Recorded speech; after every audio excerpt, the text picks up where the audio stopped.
চুলায় কিভাবে perfect sausage pizza বানালাম সেই রেসিপি শেয়ার করব আজকে আপনাদের সাথে। তো হ্যালো এভরিওয়ান, কী অবস্থা সবার, সবাই কেমন আছেন? আই হোপ সবাই অনেক বেশি ভালো আছেন।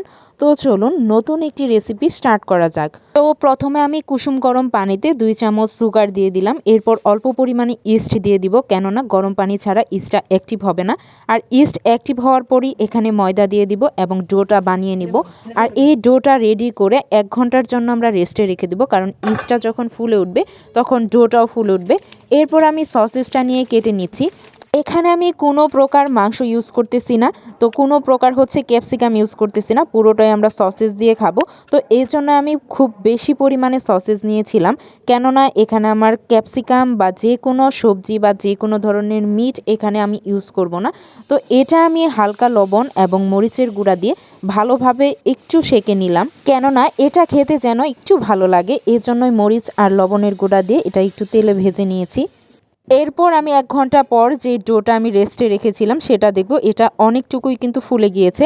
আর এখানে ইস্টের পরিমাণ অনেকটাই কম ইউজ করতে হবে, কেননা ইস্টের একটা ফ্লেভার আছে যেটা অনেক বাজে লাগে, এজন্য অল্প পরিমাণে ইস্ট ইউজ করতে হবে। তো এখানে আমি যেহেতু ফ্রাইং প্যানে পিৎজাটা বানাবো, এজন্য আমি একটু তেল ব্রাশ করে পিৎজা বানানোর রুটিটা রেডি করে নিচ্ছি। তো এরপর আমি কাঁটা চামচ দিয়ে এটা ভালোভাবে কেটে দেবো, কেননা এটা যেন খুব একটা ফুলে ফেপে না ওঠে। আমার কাছে কোনো পিৎজা সস ছিল না, এজন্য আমি টমেটো সস ইউজ করেছি, আপনারা পিৎজা সস ইউজ করতে পারেন। তো এরপর আমি চিজটা দিয়ে দিচ্ছিলাম। তো পিৎজাতে যত বেশি চিজ ইউজ করবেন এটা খেতে কিন্তু বেশ ভালো লাগে। তো এরপর আমি সসেজগুলো একে একে দিয়ে দিচ্ছিলাম, একটু ভালোভাবে ডেকোরেট করে নিচ্ছিলাম। তো এরপর একটু কাঁচা পেঁয়াজ আমি দিয়ে দিলাম। এরপর আবার উপর আমি টমেটো সসটা দিয়ে দিলাম, চিলি ফ্লেক্স এবং অরিগানো দিয়ে দিলাম। এরপর আবার আমি চিজটা দিয়ে দিলাম, চিজের পরিমাণটা একটু বেশি দিয়েছিলাম।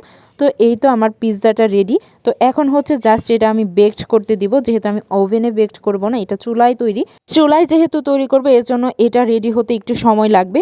তো এখানে আমি অনেক বেশি পরিমাণে চিজ দিয়েছিলাম যেন খেতে মজা হয়। তো এখন আমার পিৎজাটা রেডি হয়ে গিয়েছে, জাস্ট কালারটা দেখুন কি সুন্দর হয়েছে।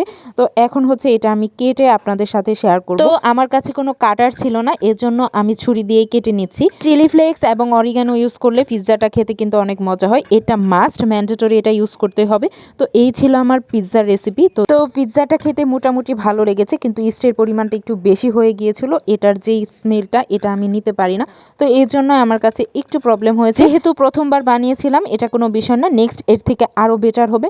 তো আজ এ পর্যন্তই, দেখাবেন নতুন কোনো ভিডিও নিয়ে, নতুন কোনো খাবারের রেসিপি নিয়ে। তো সে পর্যন্ত সবাই ভালো থাকবেন, আল্লাহ হাফেজ।